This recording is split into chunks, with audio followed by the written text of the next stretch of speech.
Anita Haradinaj ka folur së fundmi për shëndetin e bashkëshortit të saj, ish kreu të AK-s, Ramush Haradinaj, duke sqaruar se ai është në gjendje shumë të mirë fizike dhe nuk ka asnjë problem shëndetësor. Në një intervistë për emisionin Weekend, Anita tha se është kontaktuar nga shumë familjarë dhe miq të shqetësuar për shëndetin e Ramushit, por sqaroi se arsyeja e ndryshimeve në peshë ka qenë thjesht për një sfidë sportive. Jo, s'ka asnjë problem. Gëzon shëndet të plotë. Ka humbur peshë sepse ka pasur plan të ngjitet në një maje shumë të lartë diku në bollë. E di që për të ecur duhet të jetë me peshë më të vogël. Dietë e zakonshme.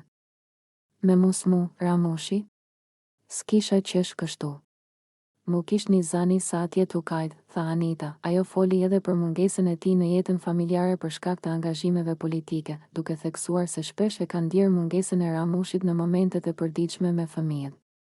Megjithatë, Anita vlerësoi rolin aktiv të tij në politikë dhe arritjet që ka lënë pas. Planet nuk ja di, por e di që më në fund e bona një burr. Deri sot e kam nda me të tjerët, tash kam e mbajt veç për veti. Më ka mungu në gjithçka. Secili gura mundet ta kuptoj drejt, e dim sa e vështirë është me rrit fëmijë, me i çu te mjeku, në pushime, në mbledhje. Në secilin element të jetës më ka mungu. Në drekën nuk e kemi hangar kur bashkë.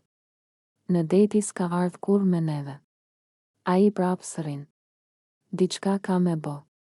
Ramushi është shumë aktiv. Kur gjo mos bof del në mal hec.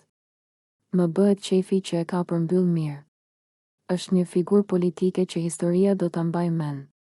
Ka lënë gjurmë, edhe që nuk do të harohet ndër breza, pavarësisht se çfarë thon komentuesit, tha Anita.